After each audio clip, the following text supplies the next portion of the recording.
speaker for this session is Isabelle Winnick, who's joined us again this summer from Pomona College. Isabelle's been working with Jhon and will tell us about their project together, tracing the origins of extreme lithium depletion in solar twins. Awesome. Thank you, Gwen. And thank you all for being here. I'm very excited to tell you about my project. Like Gwen said, this study focused on solar twins. So these are stars with extremely similar characteristics to our sun. So they have very similar surface gravities, effective temperatures, metallicities, and they form a really interesting population. Specifically, what we see here among some of our solar twin sample is extreme lithium depletion. So why is lithium important?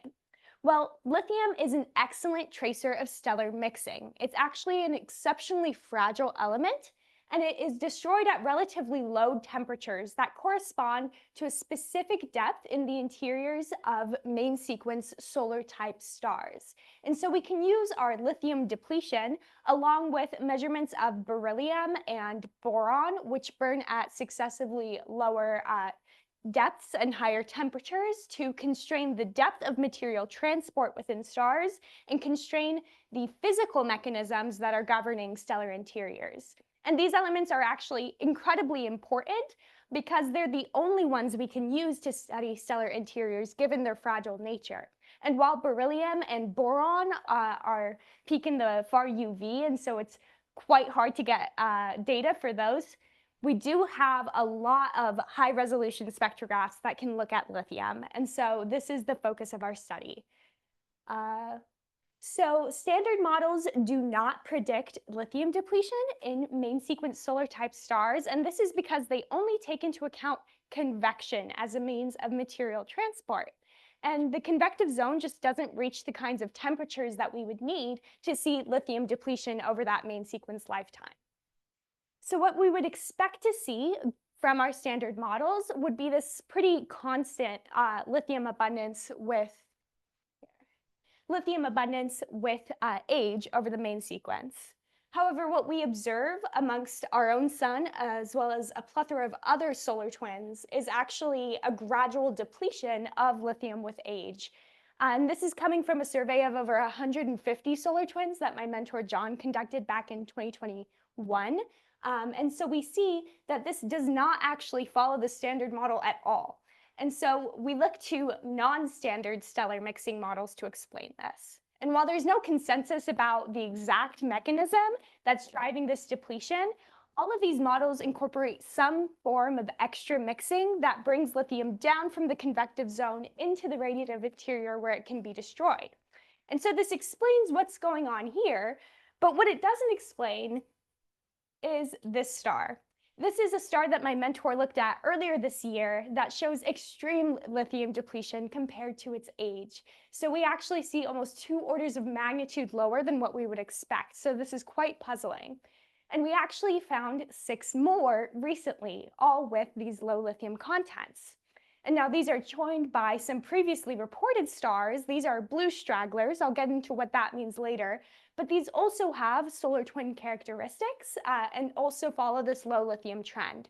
And so we start to see this kind of distinct population emerging. And we believe that these might be indicative of a more destructive past. So our main question that we wanted to answer was, why are these solar twins so depleted in lithium for their ages? So we began by characterizing our stars. First, we computed stellar parameters and isochronal ages for our stars, and we did so using high-resolution spectra coming from MIC, HARPS, and HDS. We next calculated the chemical abundances of our stars, so we did this using the equivalent width method, and we also used spectral synthesis to get the abundance of our blended lithium line. We next compared the isochronal ages that we derived spectroscopically against the chemistry and stellar activities of our stars, since these are also excellent age indicators, so we wanted to make sure those lined up. And finally, we compared all of these spectroscopic observations to our stellar models for a few different lithium depletion scenarios. So getting into our first possible scenario, that would be a source of destructive mixing that could burn lithium. So this is rocky planet engulfment. So in this scenario, a star might accrete material from a rocky exoplanet. This heavy metal-rich material would sink down and destabilize convection, which would allow the lithium to sink into the radiative interior and be burned. And so in this scenario, we would expect to see refractory element enrichment. This would be a tracer of this event happening. We would see these metals inside the star. And we would also expect agreement with our planetary engulfment models. So we first looked at the refractory elements for each of the stars in our sample, and we found that 3 of them actually demonstrated refractory element enrichment. And so here we have plotted condensation temperature versus abundance relative to the sun, where for condensation temperature, all you need to know is the elements over there in blue are the refractory, those are the rocky elements. And what we see here is actually a strong positive correlation amongst these elements that is indicative of some kind of enrichment that could be a signature of planet engulfment. And so we took these 3 stars and next performed MESA planetary engulfment models, and we found that one of these aligned with our models. And so here we have lithium on your left, where the lithium content is decreasing during the pre-ZAMS phase or pre-zero age main sequence phase. This is in the protostar phase when the star is quite hot. Then there's this accretion at the zero age main sequence, and there's this decline as that star burns off this lithium content. And then we also see iron on your right, which is the indicative of the refractory elements, where we see this accretion and then a more gradual depletion since this is a less fragile element. And so this is quite promising for this star. It does show pretty good agreement. However, it doesn't begin to explain what happened to our other 6 stars. And so we needed to look further. And so this is where blue stragglers come in. So blue stragglers are stars that have undergone some kind of stellar interaction that has left them more massive and more luminous. And this makes them appear younger than they actually are. And so if you remember that lithium versus age graph, that might be the reason that some of these stars appear so young for their lithium content. But maybe they're actually further along that x-axis and they're much more typical for their age. So there's a few different channels of blue stragglers, or blue straggler formation, the first being stellar collisions. So these occur in densely populated regions, such as globular clusters, and so we didn't believe that they were the source of our stars, which are field stars in the thin disk near the sun. So we ruled this scenario out. However, there are some other options, the first being binary mass transfer. So in this scenario, if there's a binary system where there's one star that's more massive, that star will evolve off the main sequence more quickly. And so then as that star enters the red giant phase, its material might be accreted by its companion, which would then leave us with a larger star that appears younger and bluer and a companion that's a white dwarf. And so if this scenario did deplete our lithium content, we would expect to see binarity, of course. We would also expect to see both low lithium and beryllium levels. If you recall, beryllium's that element that burns deeper than lithium in a more destructive environment. And finally, we might expect some abnormal chemistry and stellar activity, given that the star went through such a destructive event. Now, even if there was no binarity, we could still expect a binary merger as a blue straggler formation channel. Now, this is very similar to a binary mass transfer, just we end up with a merging rather than a companion. So our next step was to search for evidence of binary blue stragglers. We started by looking at the spectral energy density, or SED plots, for our sample.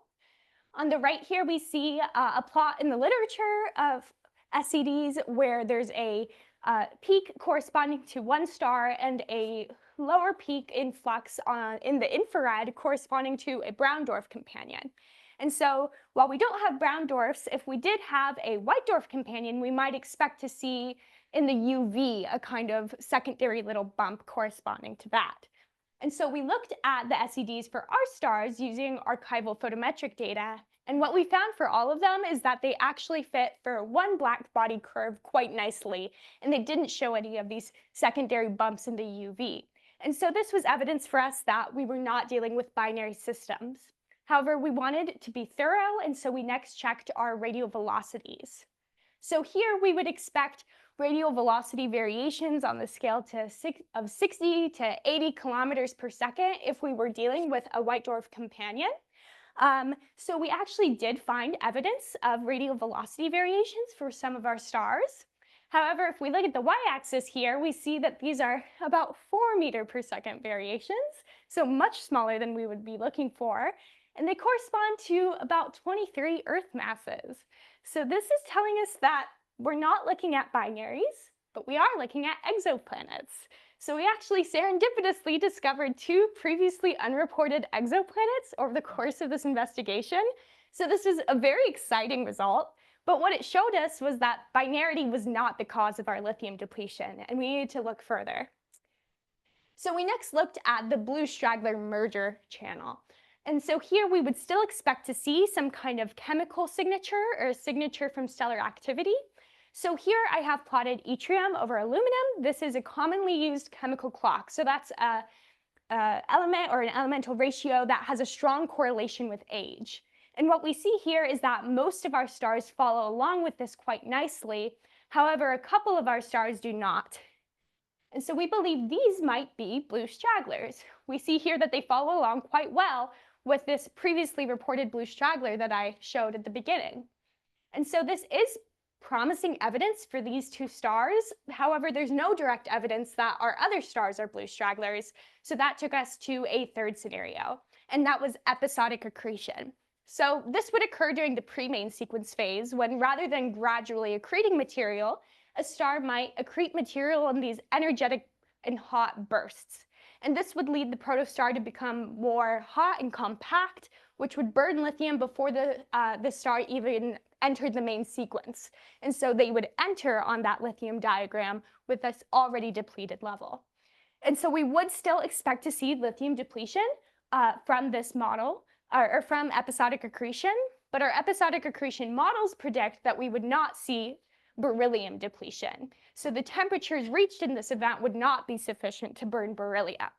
And so we actually did have archival beryllium data for 2 of our stars, and we found that they did seem to have pretty constant values with main sequence age along with the other solar twins in our sample. And so this is pretty good evidence that these could be the result of episodic accretion. And this is actually in stark contrast to the blue stragglers down here, which have very depleted beryllium levels. And so we believe that if we can get beryllium measurements for our other stars, then we can begin to constrain which of these mechanisms might be the more likely lithium depletion scenario. Now I want to leave off with just a little bit more from recent results that we have. This is thanks to Maddie, who helped us find Galarza data. And we actually discovered that there was a lot more solar twins with low lithium levels. And so this is very exciting. This is just in the low age or the young regime, but there's actually many more that we can look at going out further. And so our next step is to assess these lithium depletion scenarios for this larger population. And so finally, I just want to say thank you to everyone who made this possible. We actually just published our paper this morning on arXiv, so well, and hopefully that'll be out soon. Thank you. And so if you would like to see more, I feel free to take a look, and I'll leave up some key takeaways and take any questions you have. Thank you.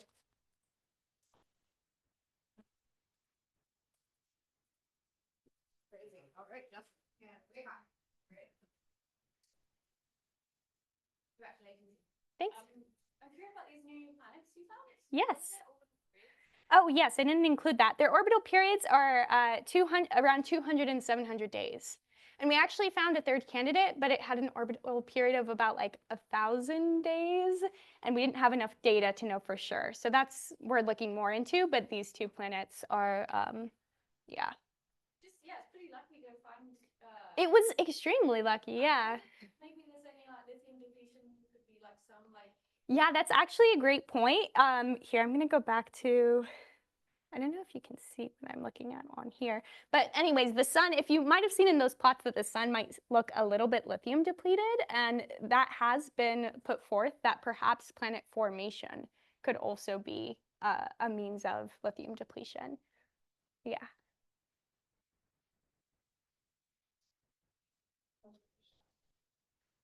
can't hear you shout. Oh, I see. I really enjoyed the presentation. Congratulations on your paper. That's Thank you. awesome. Following up on that question, how would planet formation deplete lithium in stars?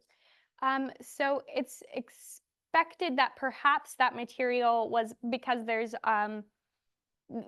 interactions during the pre-main sequence. Some of that material could be stripped off by a planet that was close to its host star, so that surface lithium content could be stripped away. I will say, however, that this is contested, and my mentor actually just has results that are impending that seem to suggest this is not the case. So this is definitely something that is still in contention.